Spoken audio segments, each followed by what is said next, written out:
Josh with Relentless Digital. Want to go into how to optimize your Google My Business profile. This is going to be a series of 5 videos. We're going to kind of take this step by step and exactly how myself and my team go about this for clients. This is one small step in getting you ranked in Google Maps and is important.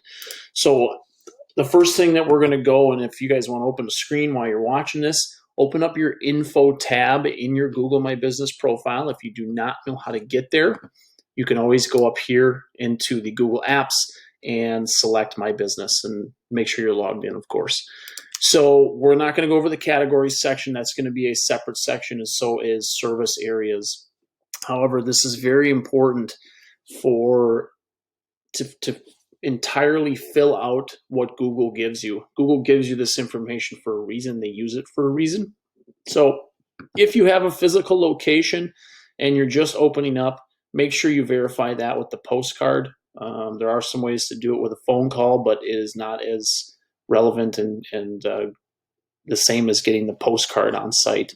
So make sure you do that. If you're a service area business, you won't have an address listed here.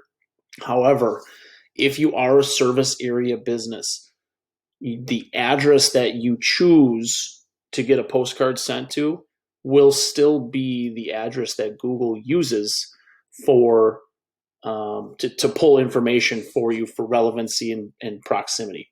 So just so you know. Now, if you're in the HVAC world or plumbing world or another 24-hour service, this is how we set up our times here, because what this looks like is when customers go, let's say it's 6 o'clock on a Friday night, the office is closed.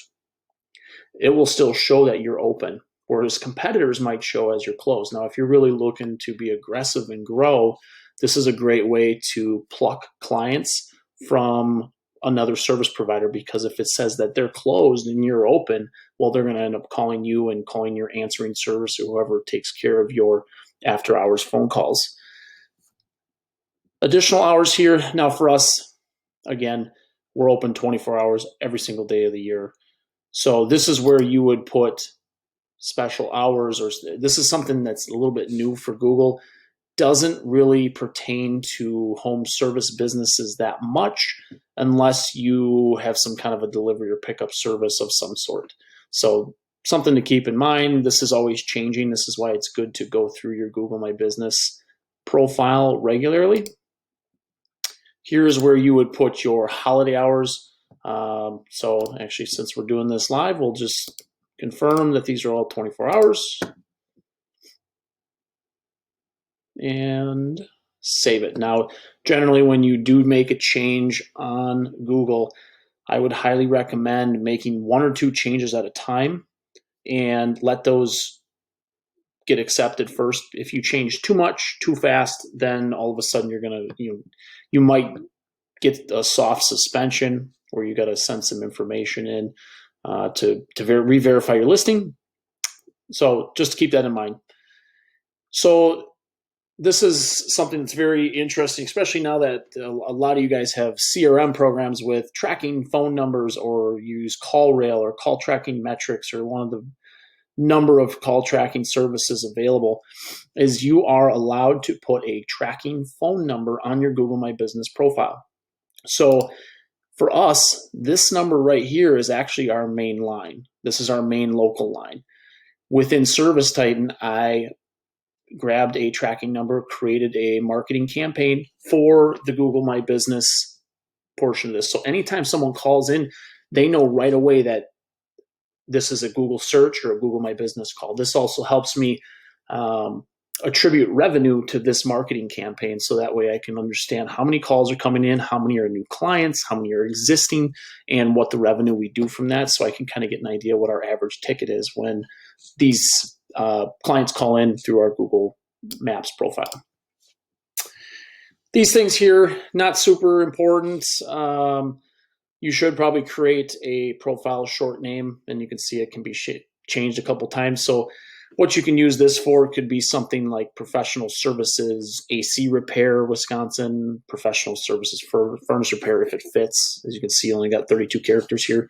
So something like that, you can probably change it if you have a seasonality or some type of business, or you're trying to focus on something, I wouldn't spend too much time thinking about this. This is probably not going to make too much of a difference for your listing. Pretty self-explanatory here. You put your website right here. You do have a spot for appointment links. I will get to why instead of an online scheduler, I use the site that Google gives us. But this is another spot. If you do not have a web appointment scheduler or something like, I know House Call Pro, Service Titan has something where you can schedule online, I would just put your website back in here again, or your contact us page on your website. Other than that, this is pretty self-explanatory. You want to get some people to your homepage and people to your schedule site. If you do sell products, and this is kind of a gray area for service businesses because we do sell some products, we also sell mostly services.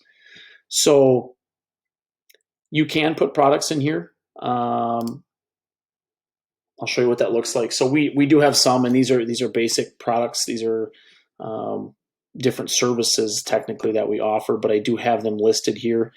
I haven't seen that this has done anything spectacular for us as far as rankings go, but you can see you can put some different stuff in here and add those. So if you wanted to get crazy and add the types of furnaces you have, or the maybe you sell water purification or indoor air quality products, you could put something like that in there. I'd probably do more of a price range on there, similar to how I did for the furnace installation right here, because otherwise you may get somebody that says, well, your price says this online, and you never want to be pigeonholed to holding that price because every situation, as we know, is different. I'm going to talk about this in a separate video because there's some different things that we can do here. And the last couple of things I want to go over, this is a section, this is always changing, especially with some of the stuff that's going on in our country. This is always changing. So actually for ourselves, we have online scheduling, appointment required, staff wears masks. You can kind of go through and see which of these pertain to your business. Not everyone's going to have the same ones. These are all going to be different depending on what type of business you are, what part of the country you're in, because some of these attributes Google's always testing things. These don't always get rolled out to everybody right away. So just keep that in mind, and then you would click apply. Google does a review, and sometimes these don't always stick, but it should in a few days update. Last two things that you're going to want to do right here, you get 750 characters. And as you can see, I've used 745 of them. You want to use as many of these as possible. Do not keyword stuff this. And what I mean by keyword stuff, don't put at Professional Services, we offer furnace repair services. Our furnace repair services are the best furnace repair services in Ozaukee County. Don't do that. I've seen it, and I've seen people talk. Do not do that. This is a way for people to know your business and get to know your business. So it's important to make this about your company and really sell your business in the 750 characters that you get. Last thing, just put your open date. Doesn't matter when it was, just put it on there. Google gives you the opportunity for it, just put it on there. Like I said, if they give you an opportunity to fill something out, fill it out. There's a reason that they have it, and they use that information. Nobody quite knows what exactly it's for, but you might as well fill out since they give you the option. So that's video one in the series. The next video is going to go over the service area section, as I wanted to make a separate video about this. And then we're also going to go over our categories here. So stay tuned, watch the next video, and we'll dive deeper into this.